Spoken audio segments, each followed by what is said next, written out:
is Matt with some answers from the Book of Mormon. Today we're looking at 1 Nephi chapter 3.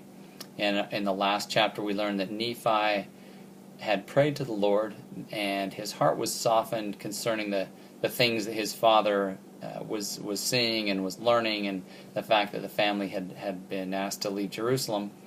But in this chapter, chapter 3, is where Nephi really shows up as a leader. He takes a stand against his brothers. He does some pretty amazing things for a young man, and again is really stands out as and takes a leadership role.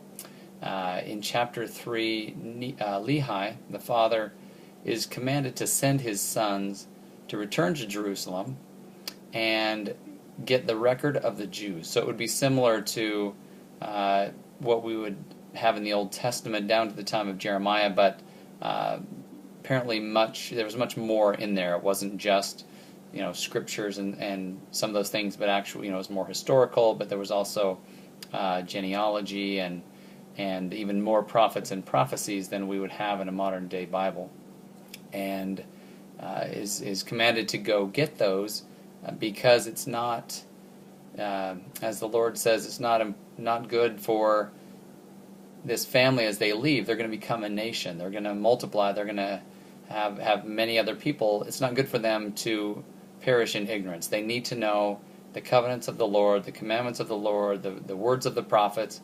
And so he says you really need to have these plates, and Laban has them, a gentleman named Laban, and so Nephi and his brothers are commanded to go get them.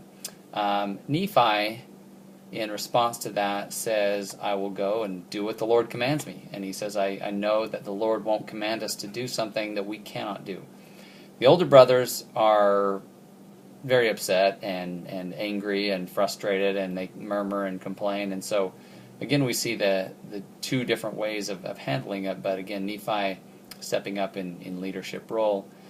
So the young men return to Jerusalem, and they draw straws essentially, and Laman is the first one to try. So he goes to the house of Laban and says, Laban, we want the record of the Jews. We know you have it. It's on plates of brass. Laban is very upset by that. He basically throws him out of his house, asks his servants to go kill him, and luckily Laman is able to escape and isn't killed. At this point, Laman and Lemuel again want to give up and just return to the desert and try to convince their father to give up on this whole thing.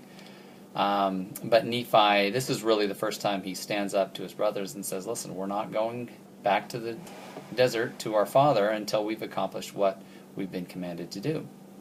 And so he says, we left behind precious things and riches in our home when we left. We have things that we can offer to Laban to buy these plates. And so they go to their old home, they bring those things, lay them before Laban, and Laban sees them, likes them, but is not about to sell the plates. So he simply, again, chases them from his house, commands his servants to go kill them, and takes all their things and goes about his merry way. And at this point, Nephi's brothers have taken about all they can take. Nephi says that they used harsh words against him, and also Sam, who is more of a silent brother. We don't hear as much from Sam, but we know that he sides with Nephi. He's not nearly as vocal and taking a strong leadership role as much as he believes in the prophecies of his father. He believes in the words of Nephi. And so the older brothers use harsh words, and they pick up a rod and begin to beat their younger brothers. And at this point, an angel appears and stops the brothers from beating the younger brothers and says, listen, you don't need to be beating your brother. And by the way, he is chosen because of his righteousness to rule over you. But I need you to go back to try to get those plates again, and this time Laban will be delivered into your hands. That's essentially where chapter 3 ends. Again, it's an exciting chapter. First time that we really see Nephi using his leadership and standing up against his older brothers, who are obviously older and stronger and a little bit brutal. But he does it faithfully and encourage you to read ahead, see what comes next time. And until next time, happy reading.